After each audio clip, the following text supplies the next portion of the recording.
Hi, this is Tammy, and I'm back to continue with our scrapbook page. So where we left off, we had added this punch that we had cropped with an altered punch. And now what I'd like to do is put some color behind it so that you can see it and you're not seeing through to the stamp behind. So what we need to do is add a punch, and the punch that we built to crop this stamp is actually under users. If you go to browse, you can see users. So select that, and then if you go down, you're going to see your cropped punch. So there's my cropped arrow punch, and all I need to do is stretch it out and kind of reduce it a little bit, and it should fit right behind this stamp brush set that we added. Just got to play with it a little bit, and you mainly just want to make sure that it doesn't show when you put it behind it. I lengthened it a little too much. Okay, and let's see, we are going to color that. So say color fill. You can choose a color to match your pictures, but I am using this brilliant blue because of my sister's shirt. I wanted it to match. So then we're going to move that behind the punch. And I wanted to color these words up here a different color. So I added a punch under basics. And it's the square on the top. Just brought that over and sized it to really small so it would just highlight those words, and changed the color. And this time on my page I used Marina Mist, which is right there. Okay, and again you just want to put that behind, whoops, behind, but in front of the blue one. There you go. And the best thing at this point too, because you're probably going to want to move this whole thing and keep it together, so you should group it. So let's click everything and group that together. So just go to your layers palette, how I've shown you to do, and so you can click everything. Oh, that one's already done. And then I need to get the punch, and then hit arrange group. And that way, like on my layout, I have this actually overlapped here a little bit on her shirt.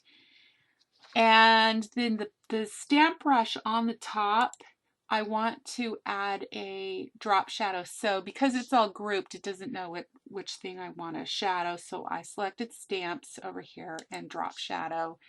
And that way it'll go right to the one that I want to shadow. And I'm looking at my original, and I think it's actually a little bit bigger, so I'm going to stretch that out a little bit.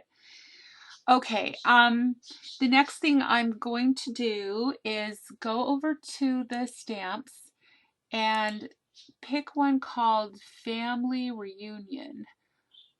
It's got lots of little family names. Let's see. There it is. That's where I got the nephew, sister, and son, who are all on this page. Now, of course, you're probably going to want to change yours to your, whoops, I put sister here twice instead of, what am I missing? Nephew. Yeah. So again, you're going to want to change this based on your pictures and everything, but I'm just showing you how I did mine. Okay, let's see. And the other stamp brush, I forgot to load this while I was at the Hello Lovely, is, open that up, the You Make Me Happy, the title. So we've got that right here. And I added several punches behind this. First, I did one that covered the whole border, because again, you can see through it to the photos on this side over here. So I wanted you not to be able to do that. color fill that with vanilla and send it back. And then I did, let's see, another one for the Make Me.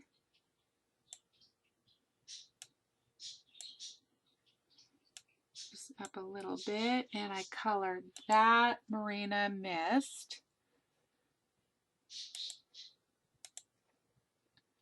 And send it backwards. And then I did another one for the Happy.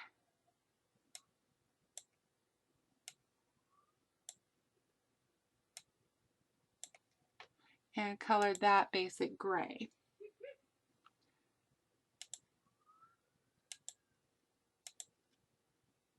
Okay.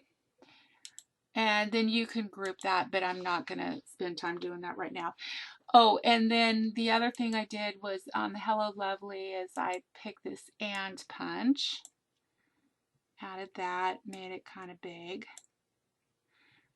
Just ignore the message. And this is actually behind that. And colored that crumb cake.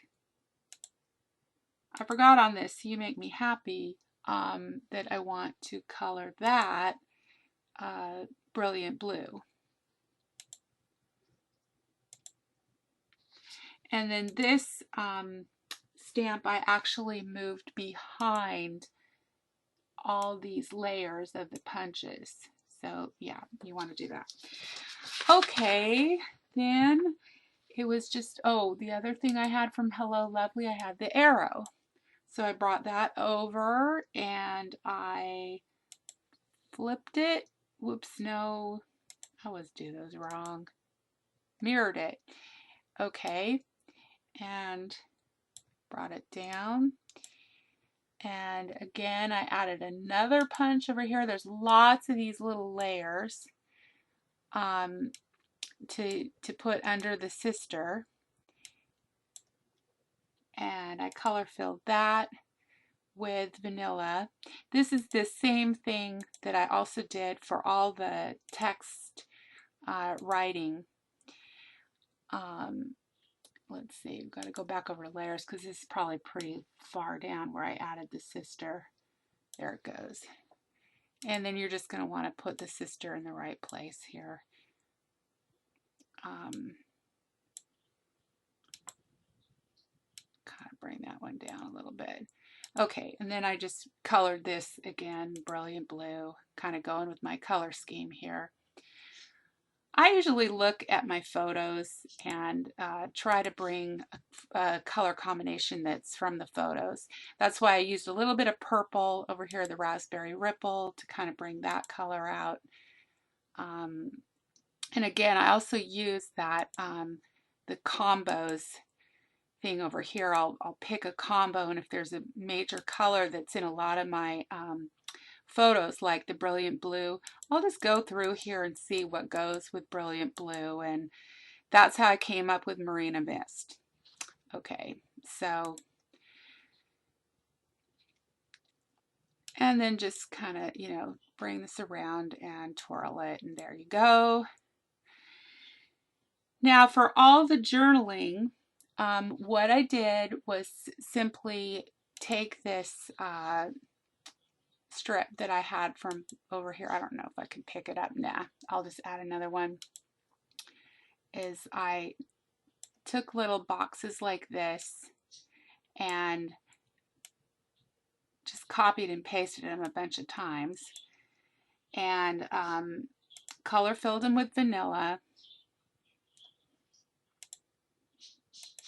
and added a drop shadow.